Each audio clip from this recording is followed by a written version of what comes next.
यावेळेस आपण परमेश्वराच्या वचनातून पाहणार आहोत स्तोत्र संहिता 103 आणि 1 ते 5 वचन आपण मराठीत नंतर हिंदीमध्ये आपण वाचणार आहोत.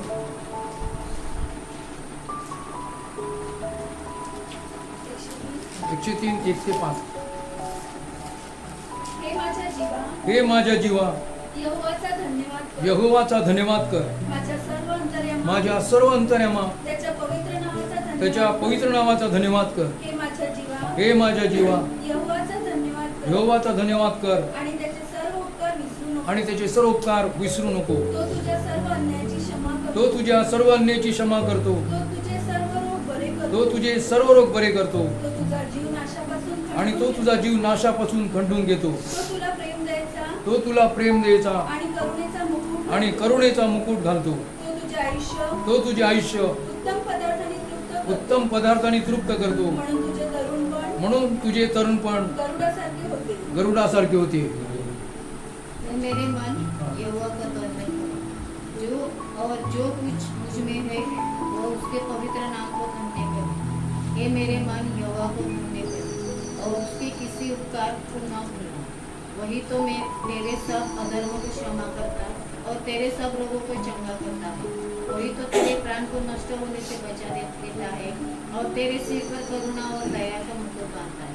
वही तो तेरी लालसा और उत्तम पदार्थों से तृप्त करता है, जिससे तेरी जवानी गुटका के समान नहीं हो जाती. या ठिकाणी परमेश्वराचं वचन आम्हाला पाहायला मिळतं की दावीद जो इस्रायलाचा राजा होता, परंतु परमेश्वराचा अभिषिक्त होता आणि त्याने हे स्तोत्र संहिता लिहिलेली आहे. आणि तो म्हणतो, हे माझ्या जीवा यहोवाचा धन्यवाद कर, माझ्या सर्व अंतर्यामा त्याच्या पवित्र नावाचा धन्यवाद कर. आणि पुन्हा तो म्हणतो, हे माझ्या जीवा यहोवाचा धन्यवाद कर आणि त्याचे सर्व उपकार विसरू नको. प्रिय भावना, हा देवाचं वचन आम्हाला हेच सांगत आहे की आम्ही परमेश्वराची उपकार स्तुती नित्य केली पाहिजे. कारण इस्रायलाच्या स्तवनात आणि भक्तगणांच्या स्तुतीमध्ये उतरून येणारा आमचा परमेश्वर आहे. म्हणून दावीद म्हणतो की मी सर्व समय यहोवाचा धन्यवाद करीन आणि माझ्या मुखात त्याची स्तुती निरंतर राहील. Praise the Lord. आणि म्हणून प्रिय भावना, कुठली स्थिती असू द्या, परंतु आम्ही देवाच्या सानिध्यात आल्यानंतर आम्ही ओठाचं फळ स्तुतीचा यज्ञ स्वर्गीय पित्याला सादर केला पाहिजे. आणि परमेश्वराने जे उपकार आम्हावर केलेले आहेत ते आम्ही आठवून त्याची स्तुती आणि प्रशंसा केली पाहिजे. कारण परमेश्वराचं वचन आहे की परमेश्वराने मनुष्याला यासाठी निर्माण केलं की त्याने त्याची स्तुती वर्णावी. आपल्याकडून तो काही अपेक्षा करत नाही, कारण सर्व काही त्याचं आहे आणि त्याने आम्हाला सर्व दिलेलं आहे. परंतु त्याची एकच इच्छा आमच्याविषयी आहे की आम्ही त्याची स्तुती करावी. आणि जेव्हा आम्ही त्याची स्तुती करणार आहोत, त्याला धन्यवाद देणार आहोत, त्यावेळेला 5 प्रकारचे आशीर्वाद या ठिकाणी आपल्याला पाहायला मिळतात. आणि ते काय तर ज्यावेळेला आम्ही परमेश्वराला धन्यवाद देणार आहोत आणि या ठिकाणी म्हटलेलं आहे की आम्ही आमच्या जीवाने पूर्ण अंतःकरणाने विश्वासाच्या पूर्ण खात्रीने आणि खऱ्या अंतःकरणाने मी देवाला धन्यवाद दिले पाहिजे. आणि ज्यावेळेला आम्ही त्याप्रमाणे करणार आहोत त्यावेळेला प्रथम परमेश्वर आम्हाला काय करणार आहे तर आमच्या अन्यायाची क्षमा करणार आहे. Praise the Lord. दुसरी गोष्ट, आमचे सर्व रोग तो बरे करणार आहे. प्रिय भावना, कुठलाही आजार असू दे, परंतु जेव्हा आम्ही देवाच्या सानिध्यात येतो त्यावेळेला आम्ही विश्वासाने देवाची आराधना आणि स्तुती करणार आहोत. आमच्या सर्व स्थितीत आम्ही परमेश्वराला महिमा देणार आहोत. त्यावेळेला तो आमचे सर्व रोग बरे करणार आहे. पुढे म्हटलेले, तो तुझा जीव नाशापासून खंडून घेतो. प्रिय भावना, हा नाश करणारा, मोडतोड करणारा चढून आलेला आहे. तो म्हणजे सैतान, आमचा वैरी. परंतु येशू ख्रिस्ताने त्याच्यावर विजय प्राप्त केलेला आहे. आणि म्हणून विजयी ख्रिस्त, तंदुरुस्तीत ख्रिस्त आमच्यामध्ये आहे. आणि त्याचं वचन म्हणतं की तो तुझा जीव नाशापासून खंडून घेतो. प्रिय भावना, आमचा नाश होणार होता, आम्ही पापात मरणार होतो, परंतु आमच्यावर दया झाली, परमेश्वराने आमच्यावर कृपा केली आणि आम्ही वाचवलं गेलो आणि आमचा नाश झाला नाही. तर येशूच्या रक्ताद्वारे त्याने आम्हाला खंडून घेतलं आणि तो तुला प्रेम द्यायचा आणि करुणेचा मुकुट घालतो. प्रिय भावना, आम्ही क्रोधाची लेकरे होतो, कारण पाप परमेश्वराला सहन होत नाही, कारण तो अतिशय पवित्र परमेश्वर आहे. परंतु परमेश्वराची करुणा, त्याची प्रेम दया आमच्यावर झाली आणि त्याच्या कृपेद्वारे आमचं तारण झालं. आणि तारण झाल्यामुळे परमेश्वराने आम्हाला प्रेम द्यायचा आणि करुणेचा मुकुट घातलेला आहे. प्रिय भावना, कोणी कोणाचा सन्मान करत नाही. जे मोठमोठे अधिकारी असतात, उच्च विद्या विभूषित असतात, मोठ्या पदावर असतात, त्यांचा सन्मान केला जातो. परंतु जे सर्वसामान्य लोक असतात, दीनदरिद्री, त्यांचा कोणी सन्मान करत नाही. परंतु ती व्यक्ती जेव्हा देवाच्या सानिध्यात येते, येशूवर विश्वास ठेवते आणि परमेश्वराला महिमा देते, त्यावेळेला त्याच्यावर देखील तो प्रेम द्यायचा आणि करुणेचा मुकुट घालतो. Praise the Lord. पुढे म्हटलेलं आहे, तो तुझे आयुष्य उत्तम पदार्थाने तृप्त करतो. प्रिय भाव बहिणो, परमेश्वर आम्हाला पुरवठा करणारा आमचा प्रॉव्हिडन्स तो आहे आणि कष्टमय स्थितीत देखील परमेश्वर आम्हाला पुरवतो. दुष्काळात देखील आमची गरज तो भागवतो. Praise the Lord. आणि म्हणून विशेष करून आज आम्ही पाहणार आहोत, म्हणजे आपला सब्जेक्ट आहे डिवाइन हिलिंग आणि डिवाइन हेल्थ, म्हणजे दैवी आरोग्य आणि दैवी निरोगीपण. आणि म्हणून परमेश्वराची इच्छा आहे की जे आम्ही त्याची लेकरं आहोत ही आम्ही आरोग्यामध्ये असावं. Praise the Lord. आम्हाला चांगलं आरोग्य असावं. आणि म्हणून परमेश्वराचं वचन या ठिकाणी म्हणतं की तो तुझ्या सर्व अन्यायाची क्षमा करतो आणि तुझे सर्व रोग बरे करतो. प्रिय भाव बहिणो, परमेश्वर आज काय करत आहे, तर जे कोणी त्याच्याकडे येतात, सत्यतेने हाक मारतात आणि त्याच्यावर विश्वास ठेवतात, त्यांचे अन्यायाची तो क्षमा करतो आणि त्यांचे सर्व रोग तो बरे करतो. कारण प्रिय भाव बहिणो, आमचं जे शरीर आहे ते देवाच्या आत्म्याचं मंदिर आहे आणि त्याचं पवित्र स्थान आहे. आणि म्हणून आम्ही मोलाने विकत घेतलेले त्याचे लोक आहात. म्हणून आम्ही आपल्या शरीराने परमेश्वराचे गौरव केले पाहिजेत. Praise the Lord. प्रिय भाव बहिणो, जर आमच्यामध्ये चांगलं आरोग्य असेल, आम्ही हेल्दी असू, तरच आम्ही देवाचा गौरव करू शकतो. धूळ परमेश्वराची स्तुती करणार नाही आणि जे दुःखनाही पीडित खाटेवर पडलेले आहेत ते परमेश्वराला धन्यवाद देऊ शकत नाही, त्याचं कुठलंही काम करू शकत नाही. आणि म्हणून परमेश्वर आज आम्हाला जे सांगत आहे ते तुम्ही आम्ही जर ऐकणार आहोत आणि त्याप्रमाणे करणार आहोत तर परमेश्वर निश्चित आपल्याला आशीर्वाद देईल. म्हणून प्रिय भाव बहिणो, divine healing and health is a definite act of God. प्रिय भाव बहिणो, जे दैवी आरोग्य आहे आणि जे निरोगीपण आहे ही परमेश्वराची एक स्पेशल कृती आहे, त्याचं एक कर्तव्य आहे.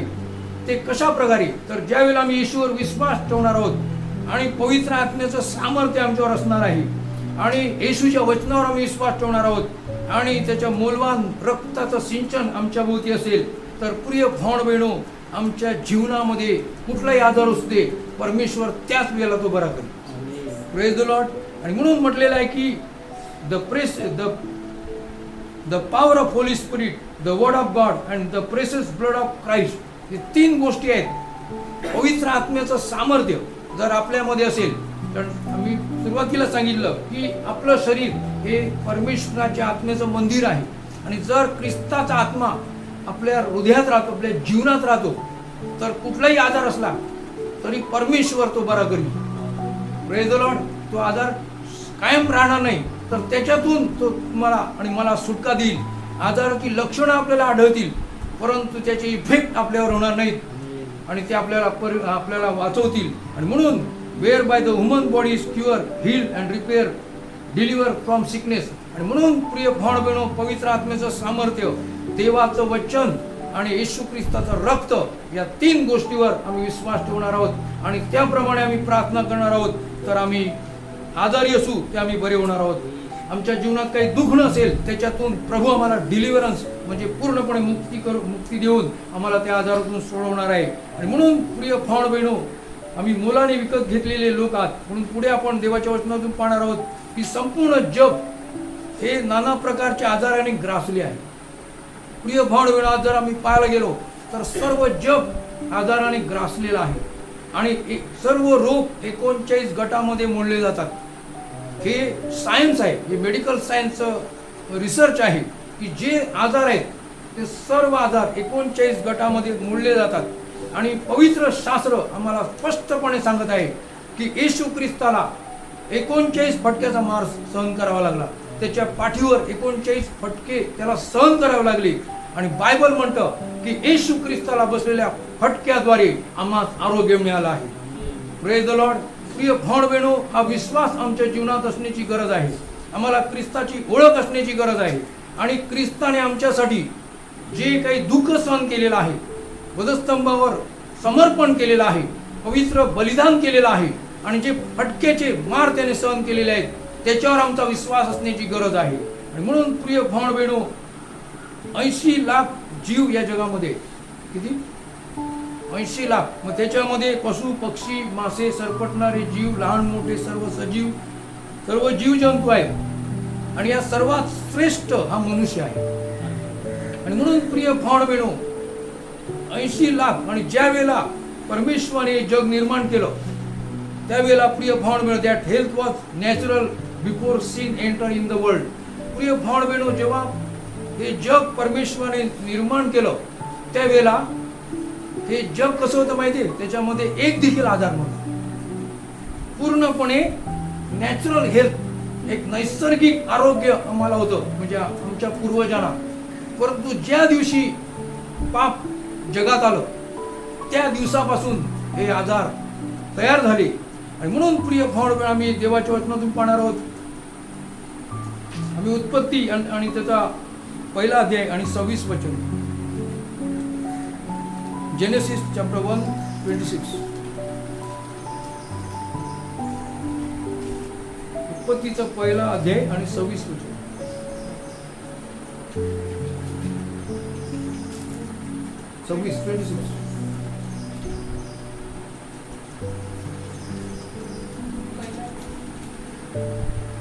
आणि अब्रामाच्या दिवसात नाही, उत्पत्ती 1:26. आणि देव बोलला. आणि देव बोलला, आपण आपल्या प्रतिरूपात, आपण आपल्या प्रतिरूपात, आपल्या प्रतिछायेसारखा मनुष्य मनुष्य निर्माण निर्माण करू. करू. बस आणि- बस. Praise the Lord. हिंदी में पढ़ेंगे. कि परमेश्वर ने कहा, हाँ। हम मनुष्य को अपने स्वरूप के अनुसार अपनी समानता में बनाए, हाँ। और वे समुद्र की बस मछलियां बस बस. तर या ठिकाणी आपल्याला परमेश्वराने जी मनुष्याची निर्मिती केली त्याविषयी आपण पाहणार आहोत. आणि परमेश्वर काय बोलला की आपण आपल्या प्रतिरूपात, आपल्या प्रतिछायेसारखा मनुष्य निर्माण करू. प्रिय भाव बहिणो, परमेश्वर म्हणतो की आपल्या प्रतिरूपात, म्हणजे देव जो आत्मा, देव जो पुत्र आणि देव जो परमेश्वर यहोवा, यांच्या प्रतिरूपात परमेश्वराने आपल्याला निर्माण केलेलं आहे. जर परमेश्वराने त्याच्या प्रतिरूपात आणि प्रतिछायेसारखं बनवलेलं आहे तर आपल्या शरीरामध्ये आजार राहील का? परमेश्वर आजारी आहे का? पवित्र आत्मा आजारी आहे का? येशू आजारी आहे का? परंतु प्रिय भाव बहिणो, जोपर्यंत मनुष्यामध्ये पाप आढळलं नाही तोपर्यंत त्याच्यामध्ये कुठलाही आजार नव्हता. आणि आजार नसल्यामुळे मरण पण नव्हते. परंतु प्रिय भाव बहिणो, काय झालं त्या ठिकाणी तर आपल्याला पाहायला मिळतं. आपण उत्पत्ती आणि त्याचा दुसरा अध्याय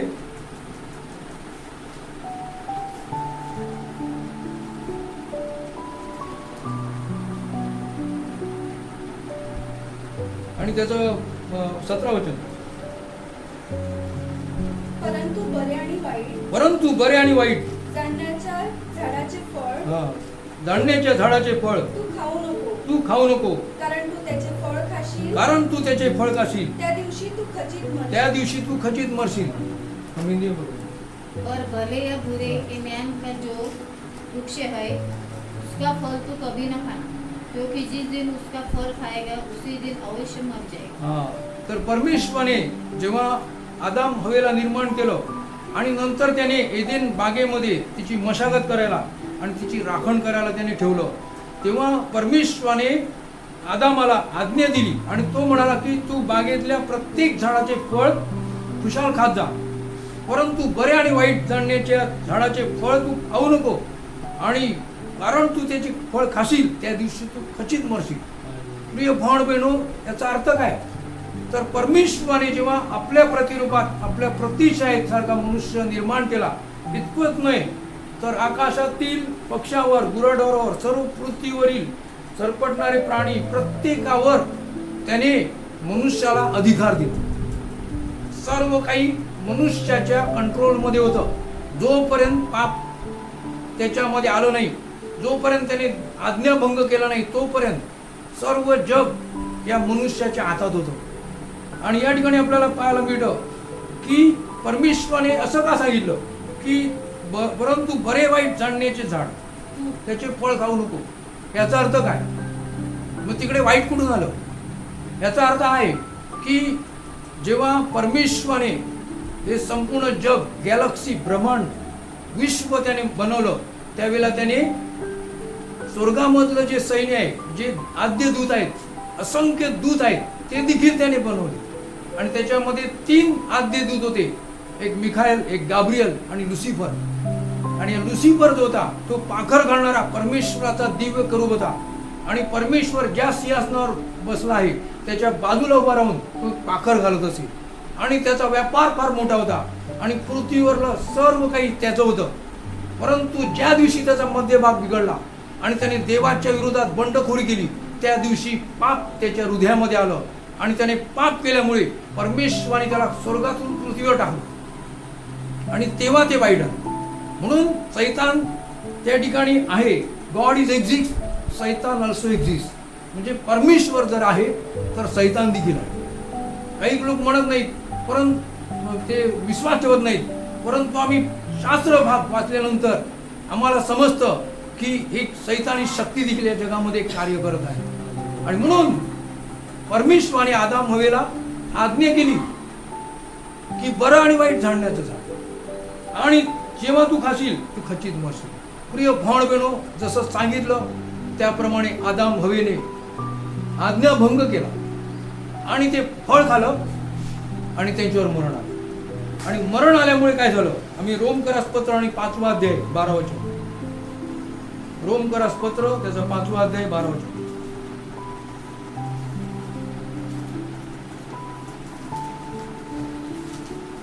त्याला मिळाले यास्तव जसे एका हा. मनुष्याकडून पाप जगात हा, यास्तव जसे एका मनुष्याकडून पाप जगात शिरले आणि पापाकडून मरण जगात आणि शिरले, पापाकडून मरण जगात शिरले, तसेच सर्वांनी पाप केल्यावर तसेच सर्वांनी पाप केल्यावरून सर्व माणसांमध्ये मरण शिरले. सर्व माणसामध्ये मरण शिरले. हम हिंदी में पढ़ेंगे. इसलिए जैसे एक मनुष्य के द्वारा पाप जगत में आया और पाप के द्वारा मृत्यु आई और इस रीति से मृत्यु सब मनुष्य में फैल गई क्योंकि सब ने पाप किया. प्रिय भाव बहिणो, स्पष्ट देवाचं वचन या ठिकाणी म्हणत आहे की आदामाकडून मरण आले. जे आम्ही शारीरिकदृष्ट्या आदामापासून आलेले वंशज आहोत, म्हणजे आम्ही आमच्यावर मरण येणारच. परंतु बायबल स्पष्ट म्हणतं पण ख्रिस्ताकडून सार्वकालिक जीवन आम्हाला मिळालेलं आहे. Praise the Lord. प्रिय भाव बहिणो, आम्हाला दैहिक मरण येणार, परंतु आम्ही आत्मिकदृष्ट्या मरणार नाही. आम्हाला एटर्नल लाईफ, सर्वकाळचं जीवन आमच्या विश्वासाच्या द्वारे, देवाच्या कृपेद्वारे आम्हाला प्राप्त झालेलं आहे. आणि म्हणून प्रिय भाव, देवाचं वचन जसे एका मनुष्याकडून पाप जगात शिरले. आदाम आणि हवा या मनुष्याकडून पाप जगात आलं आणि पापाकडून मरण जगात शिरलं आणि सर्वांनी पाप केल्यावरून सर्व माणसामध्ये मरण आलं. प्रिय भाव बहिणो, आज सर्व माणसामध्ये मरण आहे, म्हणजे दैहिक मरण. परंतु देवाची इच्छा नाही की आम्ही सार्वकालिक जीवनाला मुकावे. आम्हाला शारीरिक मरण येणार, कुठल्या तरी आजाराने आम्ही दुखण्यात होऊन कुठल्याही कशाही प्रकारे आमचं मरण येईल. कधी कुठे काय मास माहीत नाही, परंतु आम्ही नेहमी तयारी केली पाहिजे. आणि म्हणून आम्हाला आशीर्वाद देणारा परमेश्वर आहे. म्हणून प्रिय भाव बहिणो, या ठिकाणी आपल्याला पाहायला मिळतं की सर्वांनी पाप केल्यावरून सर्व माणसामध्ये मरण आलेले आहे. आणि प्रिय भाव, पापाचे आणि आजाराचे उगमस्थान कोण आहे तर सैतान आणि त्याचे सहकारी जो दुरात्मा समूह आहे तो आहे. परंतु आम्हाला पवित्र शास्त्र काय सांगतं हे आम्ही ऐकणार आहोत की परमेश्वराने येशूला जगात पाठवलं.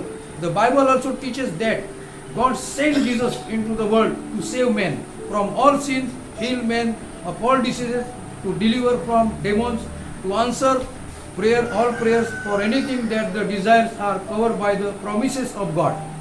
Praise the Lord. प्रिय भाव बहिणो, हे सर्व झालं आणि परमेश्वर दयाळू आहे. कोणाचा नाश व्हावा हे त्याची इच्छा नाही, तर सर्वांनी पश्चाताप करून त्याच्याकडे वळावं आणि आपलं तारण साधून घ्यावं ही देवाची इच्छा आहे. म्हणून प्रभू परमेश्वराने काय केलं? आम्हाला अनाथ सोडलं नाही, तर त्याने आपला एकुलता एक पुत्र प्रभू येशू ख्रिस्त जगामध्ये पाठवला. कशासाठी? तर आम्हाला पापातून क्षमा मिळण्यासाठी, आम्हाला आरोग्य मिळण्यासाठी, आम्हाला सर्व प्रकारच्या दुरात्मा अंधाराच्या सत्तेपासून सोडवण्यासाठी. आणि जे आम्ही प्रार्थना करतो त्याचं उत्तर आम्हाला त्याच्या अभिवचनाद्वारे मिळण्यासाठी परमेश्वराने आम्हाला सहाय्य केलेलं आहे. Praise the Lord. प्रिय भाव बहिणो, जर आम्ही पवित्र शास्त्रामध्ये निहाळून पाहिलं तर मनुष्याचं आयुष्य, सर्वात दीर्घायुष्य मनुष्य कोण होता त्याच्याविषयी आपण पाहणार आहोत. मग उत्पत्तीचं पुस्तक आणि त्याचा 5वा अध्याय 27 वचन. उत्पत्तीचं पुस्तक 5वा अध्याय आणि त्याचं 27 वचन. याप्रमाणे मथुशेलाचे हा सर्व दिवस 5वा अध्याय 27 मिळालं का? हा. याप्रमाणे मतुशेलाचे सर्व दिवस 969 वर्ष होती. 969 वर्षे होती आणि तो मेला. आणि तो मेला. हम हिंदी पढ़ेंगे. इस प्रकार मतुशेलह की कुल आयुष्य 969 वर्ष की हुई, तत्पश्चात वह मर गया. हा. प्रिय भाव बहिणो, जगामध्ये आजच्या तारखेपर्यंत 969 म्हणजे 969 वर्ष जगलेला मनुष्य कोणच नाही. फक्त एकच आहे, मथुसेला आहे. आणि हा कोण होता? तर हनोकाचा मुलगा होता. ज्या हनोकाने इब्री 11 मध्ये आपल्याला पाहायला मिळतं की हनोक देवाच्या संगती चालला आणि तो नाही असा झाला. आणि त्याच्याविषयी साक्ष दिली की तो परमेश्वर विश्वास ठेवत असे, आणि म्हणून त्याला परमेश्वराने लोकांतरी म्हणजे मरण न येता स्वर्ग राज्यात तो त्याला घेऊन गेला. आणि या हनोकाचा तो मुलगा आता मथुसेला आहे. आणि त्याचं लाईफ किती होतं? आयुष्य, दीर्घायुष्य 969 वर्ष म्हणजे अप्रॉक्सिमेटली 1000 वर्ष. परंतु प्रिय भाव बहिणो, त्या दिवसापासून आजपर्यंत जर आम्ही मृत्यूची जे वय पाहिलं, म्हणजे आयुष्य, मनुष्याचं आयुष्य पाहिलं, तर ते कुठे आलेलं आहे? म्हणजे प्रॉबेबली म्हणजे जास्त बहुधा 1000 वर्ष मनुष्याचं आयुष्य होतं, बरोबर. परंतु जसजसं पाप जगात वाढत गेलं तसतसा परमेश्वराने एक झिरो काढला. म्हणजे किती राहिलं? 1000तून एक झिरो काढला म्हणजे किती राहिलं? 100 वर्ष. 100तून एक झिरो काढला तर किती होईल? 10 वर्ष. पण एक झिरो नाही काढायचा, 100तलं अर्ध आयुष्य म्हणजे 50 वर्ष. म्हणून प्रिय भाव बहिणो, हे आयुष्य का कमी झालं? याचं कारण आपण आहोत. याचं कारण पाप आहे. आणि म्हणून causes of sickness and disease.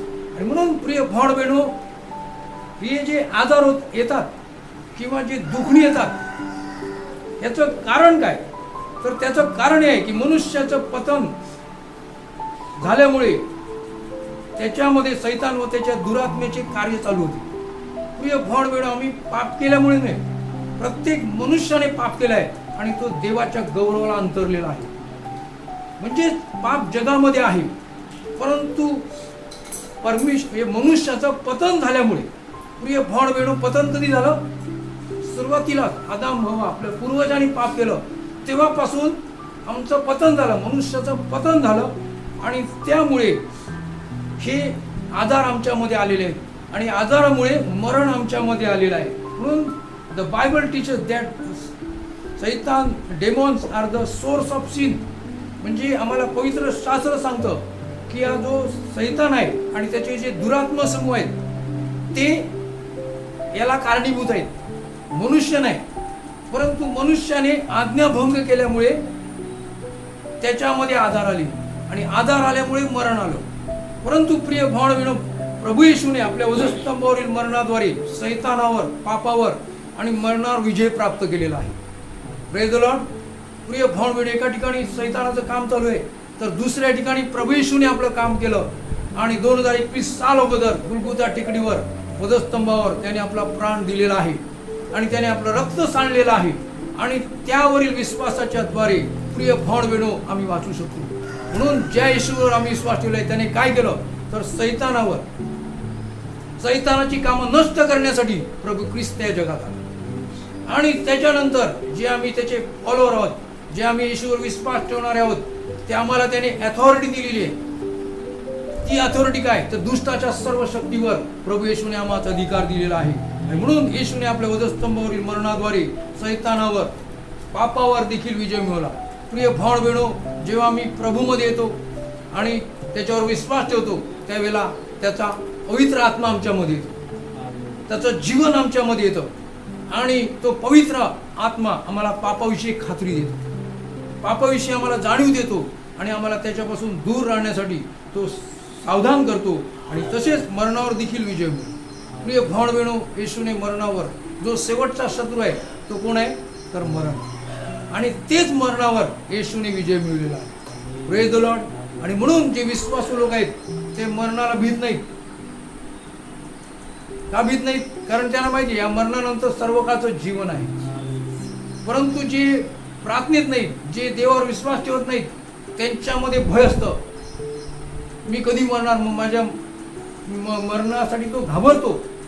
तो जास्तीत जास्त आयुष्य जगण्याचा प्रयत्न करतो, परंतु मरण त्याला सोडत नाही.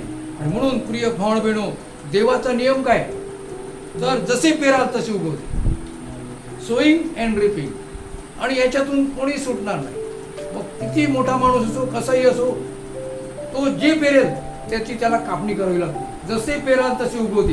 आणि म्हणून प्रिय भावण बहिणो, आम्हाला बी केअरफुल, म्हणजे आम्हाला सावधान राहिलं पाहिजे. आता गॉड द लॉ मेकर, म्हणजे परमेश्वर जो आहे त्याने सर्व नियम बनवलेले आहेत. माहिती आहे ना, परमेश्वराने सुरुवातीपासूनच, उत्पत्तीच्या पुस्तकापासून तर शेवटपर्यंत त्याच्या आज्ञाच आहेत. आणि तो आपल्याला आज्ञा पाळण्यासाठी सांगतो. आणि जर आम्ही त्याची आज्ञा पाळणार आहात तर आमचं बरं होणार आहे. आणि म्हणून गॉड द लॉ मेकर, परमेश्वराने सर्व नियम बनवलेले आहेत. प्रिय भावण बहिणो, आज जगाची उत्पत्ती होऊन अनकाउंटेबल, म्हणजे ती वर्ष आम्ही गणू शकत नाही, आमच्या कॅल्क्युलेटरमध्ये ती येऊ शकत नाही. इतक्या वर्षाचा हे जग आहे, हे गॅलेक्सी आहे. आणि आम्ही पाहत आहोत की ज्या सूर्याला त्याने निर्माण केलं, तो सूर्य ज्या दिवशी त्याला स्थापन केलं, त्याची निर्मिती केली, त्या दिवसापर्यंत आजपर्यंत तो त्याचं काम करत आहे. सूर्य, चंद्र, सर्व नक्षत्र, समुद्र, सर्व निसर्ग परमेश्वराच्या अधिपत्याखाली आहे आणि त्याच्या नियमात ते चालतं. परंतु एक मनुष्य या पृथ्वीवर असा आहे की तो देवाच्या विरोधात चालत आहे. आणि तो म्हणजे कोण? तर मनुष्य. प्रिय भावण बहिणो, कारण ते सर्व न्यूट्रल आहेत. जे त्याने एकदा आज्ञा केली, जोपर्यंत दुसरी आज्ञा होत नाही तोपर्यंत ते त्याच्या आज्ञेत चालत राहतात. परंतु मनुष्य परमेश्वराची वचनं पायदळीत उडवतो. त्याला माहीत असून तो पाप करतो. प्रिय भावण बहिणो, याच्यासाठी आम्ही सावधान राहिलं पाहिजे, जागृत राहिलं पाहिजे. आणि म्हणून जर आम्हाला आरोग्य पाहिजे असेल तर आम्ही, आणि दीर्घायुष्य पाहिजे असेल, आम्हाला वयोवृद्धी पाहिजे असेल तर आम्ही काय केलं पाहिजे? नीतिसूत्र आणि त्याचा 3रा अध्याय.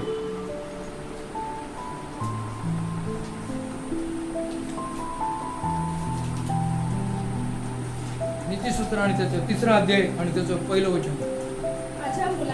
माझ्या मुला, माझा नियम विसरू नको, माझा नियम विसरू नको, पण तुझे हृदय माझ्या आज्ञा सांभाळून ठेव. माझ्या आज्ञा सांभाळून ठेव. 2. कारण त्याकडून दीर्घायुष्य व वयोवृद्धी वयोवृद्धी आणि शांती तुला प्राप्त होतील. बस. Praise the Lord. हिंदी में. हे मेरे पुत्र, हाँ. मेरी शिक्षा को न भूलना, अपने हृदय में मेरी आज्ञाओं को रखे रहना, क्योंकि ऐसा करने से तेरी आयु बढ़ेगी और तू अधिक कुशल से रहेगा. परमेश्वराचं वचन आम्हाला या ठिकाणी म्हणत आहे की विश्वास आणि आज्ञापालन या 2 गोष्टी आमच्या जीवनात महत्त्वाच्या आहेत. म्हणून जे आपण देवावर विश्वास ठेवणारे, मी देवाची लेकरं आहोत, तो आम्हाला कशा प्रकारे बोध करत आहे? तर माझ्या मुला, म्हणजे परमेश्वर आमचा कोण आहे? पिता आहे. आम्ही त्याची लेकरं आहोत आणि लेकरा समान तो आमच्यावर प्रेम करतो आणि आम्हाला सांभाळतो, रोज आमची काळजी घेतो, रोज आमचा भार वाहतो आणि सर्व वाईटापासून आम्हाला दूर राखतो आणि आम्हाला इशारा देतो. आणि तो म्हणतो, माझा नियम विसरू नको. प्रिय भावण बहिणो, जगातील एक नियम जर आम्ही मोडला तर त्याचं पेनल्टी होते, त्या ठिकाणी शासन होतं. तर देवाचा जर नियम मोडला तर परमेश्वर शासन करणार नाही काय? Praise the Lord. परंतु तो शासन प्रीतीने करतो, अशासाठी की आमचा नाश होऊ नये. आणि आम्हाला मुलासमान तो मानतो आणि तो म्हणतो, माझ्या मुला, माझा नियम विसरू नको. मग काय करायला पाहिजे? पण तुझे हृदय माझ्या आज्ञा सांभाळून ठेव. प्रिय भावण बहिणो, आमच्या बुद्धीतच नाही तर आमच्या हृदयामध्ये देवाचं वचन राहिलं पाहिजे. म्हणून नीतिसूत्रामध्ये म्हटलंय की ज्या कशाचं तू रक्षण करतोस त्यापेक्षा अधिक तू आपल्या हृदयाचं रक्षण कर, कारण त्याच्यातून जीवनाचे झरे वाहतात. म्हणून आमचं हृदय हे प्रभूला आम्ही समर्पित केलं पाहिजे. इर्म्या म्हणतो, हृदय सर्वात कपटी आहे आणि सर्व रोगाने ते ग्रासलेलं आहे. प्रिय भावण बहिणो, जर आमच्या हृदयामध्ये कुणाविषयी वाईट आहे, हे कुठून निघते? आम्ही खातो त्याने आम्ही विटाळत नाही, तर आमच्या हृदयातून जे निघतं त्याने आम्ही विटाळतो. मग आम्ही दुसऱ्यांची निंदा करणं, वैमनस्य पेरणं, वाईट लबाडीने बोलणं, सर्व तिरस्कार करणं, द्वेष करणं, या गोष्टीमुळे काय होतं? त्याचा इफेक्ट आमच्यावरच होतो. म्हणून आमच्या बोलण्याने आम्ही न्यायी ठरणार आहोत आणि आमच्या बोलण्यामुळे आम्ही दोषी ठरणार आहोत. म्हणून या ठिकाणी परमेश्वर म्हणतो, पण तुझे हृदय माझ्या आज्ञा सांभाळून ठेव. प्रिय भावंड बहीण, आम्ही पुष्कळ काय सांभाळतो, आम्ही डिपॉझिट करतो, आम्ही त्याची काळजी घेतो, परंतु बायबल आज म्हणत आहे, देव आम्हास म्हणत आहे की त्याची आज्ञा आमच्या हृदयात आम्ही ठेवल्या पाहिजेत. Praise the Lord. म्हणजे त्याचं वचन आमच्या जीवनामध्ये कार्यरत पाहिजे. त्याचं कारण काय, त्याचा बेनिफिट आम्हाला काय होणार आहे, कारण त्याकडून दीर्घायुष्य. प्रिय भावंड बहिणो, देवाचं नियम आम्ही पाळणार आहोत आणि आमच्या हृदयात त्याचं वचन जतन करून ठेवणार आहोत.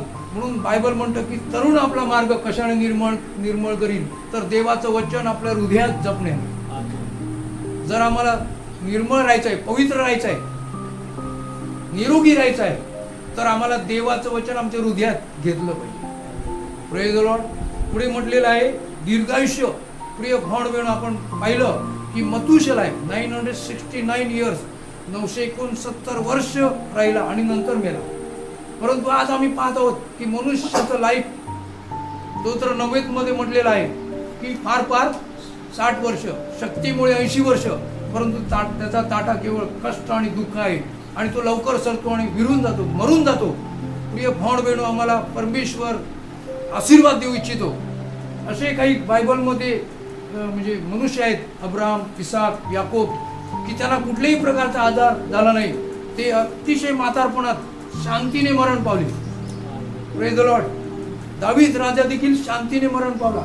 प्रिय भावंड बहिणो, हे परमेश्वर आमच्याकडून अपेक्षित करत आहे आणि आमची इच्छा आहे की आम्ही दीर्घायुष्य राहावे आणि वयोवृद्धी म्हणजे आमचं जे वय आहे ते जास्त होणार आहे. Praise the Lord.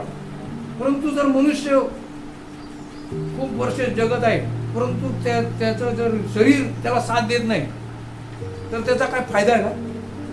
कारण बायबल म्हणतं की तू आपल्या शरीराने देवाचा गौरव. मग आम्हाला परमेश्वराचा गौरव आमच्या शरीराने करायचा आहे. मग आमचं शरीर निरोगी पाहिजे, आमचं शरीर हेल्दी पाहिजे. जर आमचं शरीर निरोगी नाही, आमच्या शरीरामध्ये एवढी दुखणे की आम्ही जाऊ शकत नाही, चालू शकत नाही, बोलू शकत नाही, तर त्या जीवनाचा परमेश्वराला काही फायदा नाही आहे.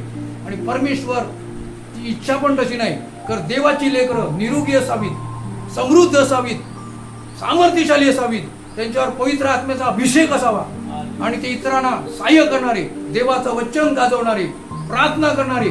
Praise the Lord. अशी परमेश्वराची इच्छा आहे. आणि म्हणून प्रिय भावंड बहिणो, the God the law maker, the Satan the producer of sin. सैतान कोण आहे? प्रोड्युसर ऑफ सिन, म्हणजे पापाचं उत्पादक. प्रिय भावंड बहिणो, जगात पाप कुठून आलं, तर त्या सैतानापासून आलं. प्रोड्युसर ऑफ सिन म्हणजे तो पापाचा उत्पादक आहे आणि त्याने आमच्या पूर्वजाला, आई बापाला फसवलं, आदाम आणि हव्वा, आणि त्यामुळे आमच्यावर मरण आलं, त्यामुळे आमच्यावर आजार आले, त्यामुळे आज जगामध्ये जे डिझास्टर, मोठमोठे भूकंप आणि मानहानी आणि भयानक गोष्टी घडत आहेत, त्याचं मूळ कारण काय, तर सीन, पाप आहे आणि त्याचा उत्पादक सैतान आहे. परंतु आम्ही घाबरणार नाही, कारण येशूने त्या सैतानावर विजय प्राप्त केलेला आहे. Praise the Lord. आणि इतकंच नव्हे, तर येशूने त्या दुष्टाच्या सर्व शक्तीवर आम्हाला अधिकार दिलेला आहे.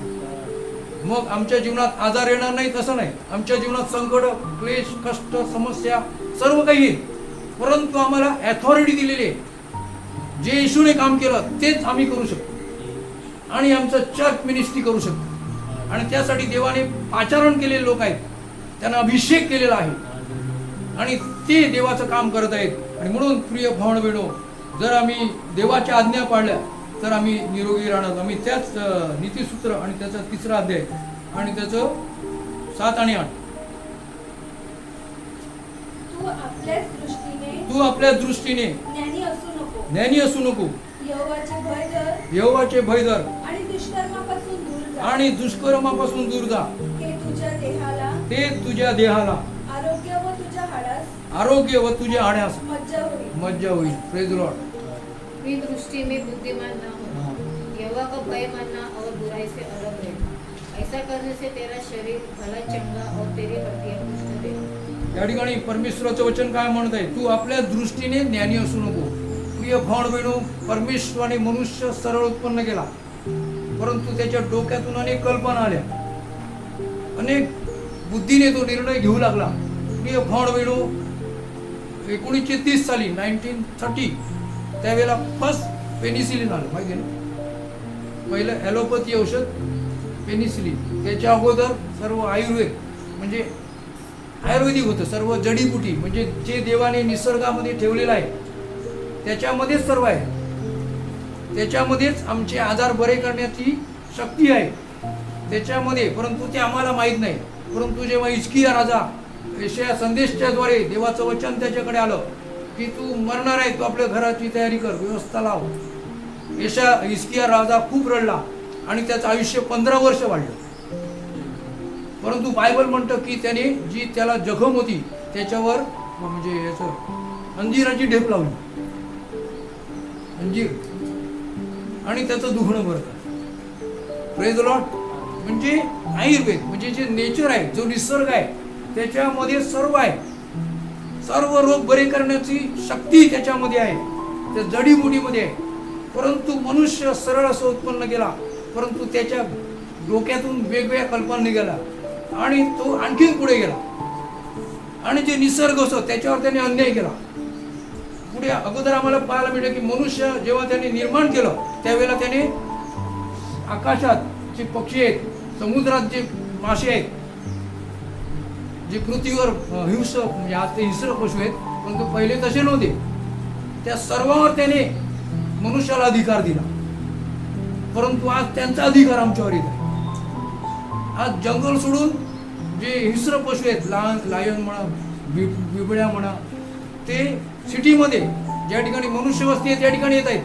कारण काय, त्यांच्यावर अत्याचार केला निसर्गावर. आणि प्रिय भावबहिणो, सर्व मनुष्यानेच घडवलेलं आहे, त्याने आपल्या पायावर आपली कुऱ्हाड मारलेली आहे. आणि म्हणून प्रिय भावबहिणो, या ठिकाणी देवाचं वचन म्हणतं की तू आपल्या दृष्टीने ज्ञानी असू नको, तर यहोवाचे भय धर आणि दुष्कर्मापासून दूर जा. Praise the Lord. प्रिय भावबहिणो, आमच्या बुद्धीवर आम्ही टेकणार आहोत तर आम्हाला तो आशीर्वाद मिळणार नाही, परंतु आम्ही परमेश्वराचं भय धरणार आहोत आणि दुष्कर्मापासून दूर राहणार आहोत. जे काही दुष्कर्म आहे, वाईट आहे, पाप आहे, त्याच्यापासून मी दूर राहणार आहे. तर काय होणार आहे, ते तुझ्या देहाला आरोग्य आणि तुझ्या हाडास मज्जा होईल. देहाला काय, आरोग्य. आपल्याला आरोग्य पाहिजे. Praise the Lord. पाहिजे की नाही पाहिजे? जर पाहिजे ते आज मिळेल, कारण देवाचं वचन या ठिकाणी कार्यरत आहे. देवाचं वचन येत आहे आणि प्रिय भावना परमेश्वर म्हणते वचन पाठवून तो आम्हाला आरोग्य देतो. पुढे म्हटलेलं आहे माझ्या हाडास मज्जा. म्हणजे आज आम्ही पाहत आहोत की लहान म्हणजे म्हणजे म्हातारे झाल्यानंतर हाडाचे प्रॉब्लेम होतात. कोणाचं लेकरं देखील हाडाने ग्रस्त झालेले आहेत. कारण काय, हे सर्व म्हणजे जो मनुष्य पतन पावला त्याचं रिझल्ट आहे, इफेक्ट आहे. परंतु आमच्याकडे सोल्युशन आहे. येशू ख्रिस्त आम्हाला त्याच्यातून बरे करण्यास समर्थ आहे. म्हणून त्याचं वचन आम्ही पाहणार आहोत तर आम्ही आशीर्वादित होणार आहोत. आणि म्हणून प्रिय भावबहिणो, any honest physician will admit that there is no healing power in medicine. कुठलाही प्रामाणिक डॉक्टर असेल तो स्पष्ट सांगेल की मेडिसिनमध्ये कुठलीही पॉवर नाही आरोग्य द्यायची. आम्ही पाहत आहोत की मनुष्य जेव्हा थोडासा आजारी असतो तो चालत किंवा रिक्षामध्ये बसून किंवा त्याच्या गाडीवर बसून हॉस्पिटलला जातो. कशाला जातो? बरे होऊन घरी येण्यासाठी. परंतु आम्ही पाहतो मरून घरी येतो. मग हॉस्पिटल कशासाठी आहे? मरण्यासाठी आहेत की बरे होण्यासाठी? प्रिय भावबहिणो, सर्व सैतानाचं कारस्थान आहे. म्हणून आम्ही ज्या वेळेला आमच्या जीवनात दुखणं येते, कुठली पीडा येते, त्यावेळेला आम्ही गुडघे टेकले पाहिजे.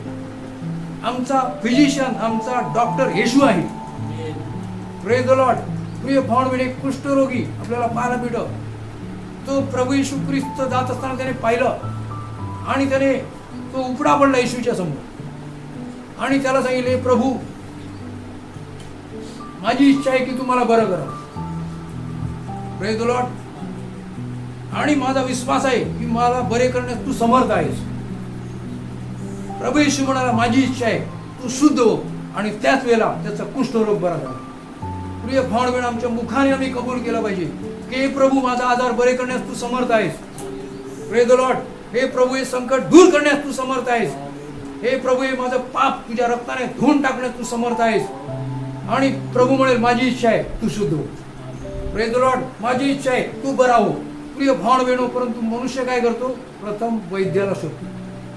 आपण पाहतो की असा राजा याने यहोवाला शोधलं नाही तर वैद्याला शोधलं आणि तो मरण पावला. आणि म्हणून प्रिय भावण बहिणो, परमेश्वर आम्हाला वाचवू शकतो.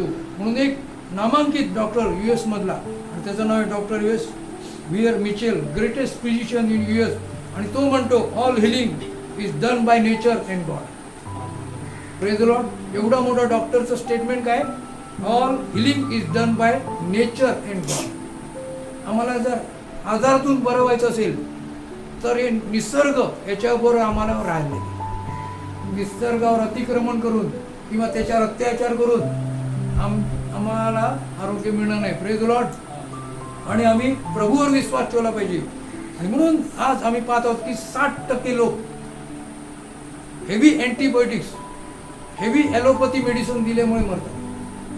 म्हणजे त्याचा आधार असतो त्याने मरत नाही, परंतु तो आधार बरे करण्यासाठी डॉक्टर काय करतो? त्याच्या बुद्धीवर टेकतो. कारण त्याला तसं शिक्षण दिलेलं असतं की अमुक आजार झाला हे इंजेक्शन दे. त्याच्या 500 नाही झालं 1000, काय म्हणतात त्याला, 500 1000 कॅपॅसिटी असते. प्रिय भावण बहिणो, एखाद्या म्हणजे जनावरावर जसा प्रयोग केला जातो तसा मनुष्यावर केला जातो आणि त्याला लवकर वर पाठवतात. आणि म्हणून प्रिय भावण बहिणो, आम्ही सावध राहिलं पाहिजे. आणि म्हणून हेवी अँटीबायोटिक्समुळे अनेक लोक मरतात. प्रिय भावण बहिणो, आता वेळ झालेला आहे तरी एक वचन आम्ही या ठिकाणी वाचणार आहोत. तुम्ही जर पुढे तुम्ही वाचून लिहू शकता. लूक शुभवर्तमान 13व्या अध्यायामध्ये त्या ठिकाणी आपल्याला पाहायला मिळतं की 18 वर्ष विकाराचा आत्मा लागलेली एक कुबडी स्त्री, आणि शब्दात दिवस होता, आणि शब्दात दिवशी सभास्थानामध्ये येशू ख्रिस्त शिकवित होता. Praise the Lord. आज देखील परमेश्वराचा दिवस आहे, नेमलेला दिवस आहे, आणि आम्ही परमेश्वराच्या मंदिरात आलेलो आहोत. प्रिय भावण बहिण, आपल्याला आशीर्वाद दिल्याशिवाय परमेश्वर जाणार नाही. आपली हृदयाची इच्छा पूर्ण केल्याशिवाय परमेश्वर आम्हाला सोडणार नाही. पण आम्ही त्याच्या चरणापाशी आलेलो आहोत. प्रिय भावण बहिण, ही कुबडी स्त्री जी कधीच, कुबडी म्हणजे यू टर्न होता, ती कधीच कोणाला पाहू शकत नाही, इतकं तिचं शरीर वाकलेलं होतं, परंतु ती सभास्थानात आली होती. Praise the Lord. प्रिय भावण बहिण, दुःख नाही असताना, कुबडी असताना, तिला नीट चालता येत नसेल, कोण दिसत नाही, पण अशा स्थितीमध्ये ती सभास्थानात देवाच्या सानिध्यात आली होती. प्रिय भावण बहिण, आम्ही चांगले असून परमेश्वराच्या सानिध्यात येत नाही तर आम्ही अनेक कारणं दाखवतात. कोरोना 19 आहे, कुणाच्या संपर्कात राहायचं नाही, स्टे होम स्टे सेफ ना, घरी राहा आणि सुरक्षित राहा. हा कोणाचा नियम आहे? परमेश्वराचा नियम आहे की मनुष्याचा नियम आहे? इंडियन गव्हर्नमेंटचा नियम आहे. परंतु देवाचा नियम काय? जो नेमलेला दिवस आहे त्या दिवशी तू माझ्या मंदिरात ये. Praise the Lord. कुठल्याही स्थितीत ये, दुखण्यामध्ये, कष्टामध्ये, समस्यामध्ये मी तुला बरं करीन. Praise the Lord. प्रिय भावण बहिणो, प्रभू येशूने तिला पाहिलं, तिने येशूला पाहिलं नाही आणि तिला जवळ घेतलं आणि तिला सांगितलं तू तुझ्या विकारापासून मुक्त झालेली आहेस. Praise the Lord. नंतर प्रभू येशूने तिच्यावर हात ठेवला आणि ती बरी झाली. प्रिय भावण बहिणो, त्या ठिकाणी अनेक विरोधी होते. ते म्हणाले शब्दा दिवशी कसं बरं करतो, परंतु त्या ठिकाणी अनेक लोक जमले होते. त्यांनी तो चमत्कार पाहिला आणि त्याने देवाचा गौरव केला. Praise the Lord. आणि त्याने आनंद केला. आणि म्हणून प्रभू येशू ख्रिस्त आज आम्हाला बरे करू इच्छितो. प्रभू येशू ख्रिस्त आम्हाला आज आशीर्वाद देऊ इच्छितो आणि निश्चित त्याने आम्हाला आशीर्वाद दिलेला आहे. या वचनाद्वारे परमेश्वर आम्हाला आशीर्वाद देऊ. आमेन.